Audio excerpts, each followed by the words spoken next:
I am Tool for Toys, and this is my review of a Gundam figure. It is the very first in the Mobile Suit in Action series. Size comparisons with a tin of pop. Slightly smaller than a tin of pop. I believe his scale is somewhere in the region of 1 in 200. Give him a quick 360 for you.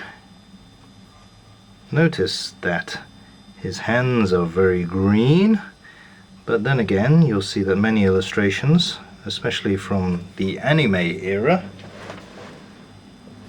you'll find that his hands are quite show accurate. The distinguishing feature of this figure, I suppose, is very thick, distinctive panel lines all over the figure.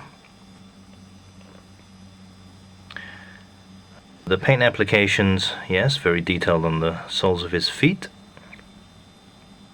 The sculpt is actually based upon the very first master grade, which was all the way back in 1995, and this was released in 1999. I think you will see made in China, 1999. So a rundown of his articulation. There's a big ball joint at the ankle. The ankle armor is molded into his foot. There's no independent articulation there. There's a single point of articulation at the knee, bending about 90 degrees. There is a small degree of swivel allowed at the joint. I'm not sure if that's supposed to be there, but you can do it. There is a big ball joint for the hip. The armor around the lower waist is all molded into one. You can rotate his waist slightly, like that. The shoulder armor is separate from his arm, so can move his arm that far.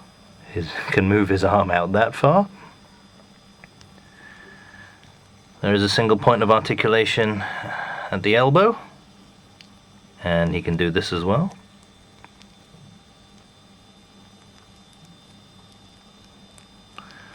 The hands rotate quite freely, and the head left and right as much as you want, but that's it. Okay. Now, one thing about these figures is the ease at which the limbs fall off. Oh, bugger.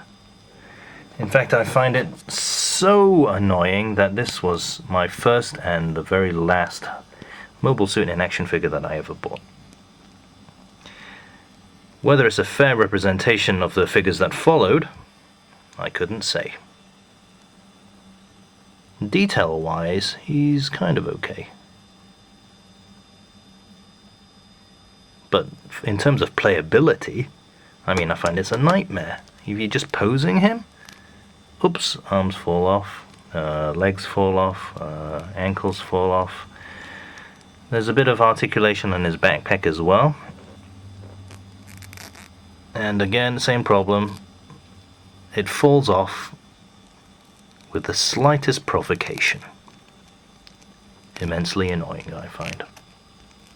If I'm messing around or posing a plastic kit, I'm always taking particular care with it.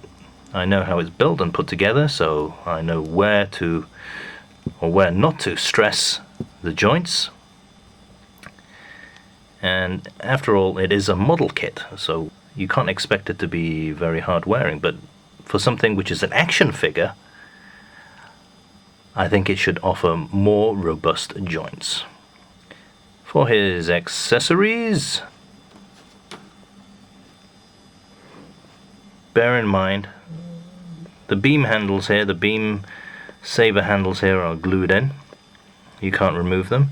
He comes with two of these. I'm only going to show you one. Look at that, widescreen. There's even an option down there for viewing in high definition. This is a very bendy, clear plastic beam. And you can pop that into his open fist.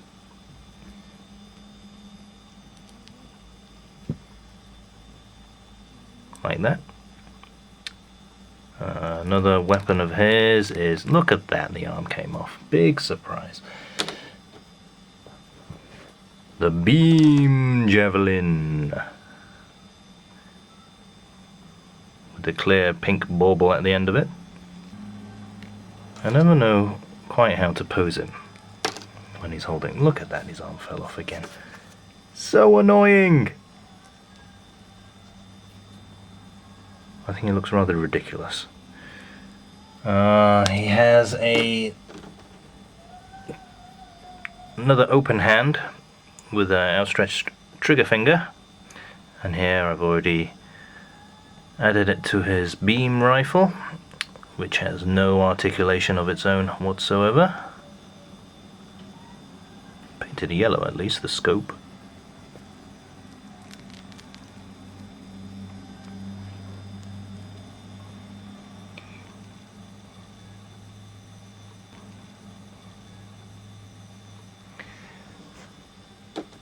Yes, he has an assortment of, well, a very small assortment of hands. He has closed fists and an open fist. Shield. Very thick panel lines on the inside, on the outside, painted rather attractively. The handle here falls off very easily, so I superglued it on. It doesn't actually articulate, so it doesn't make any difference if you do superglue it. There is a post here, and the use of that is to put it into this hole here, so we can stow his shield. Like that. So we can hold on to his shield with an open palm.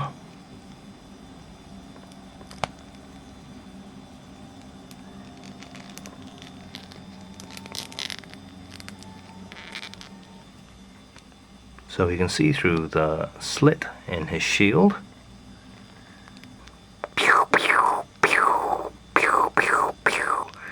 And I think that's about it for this figure. Nothing more to say about him. I absolutely hate it.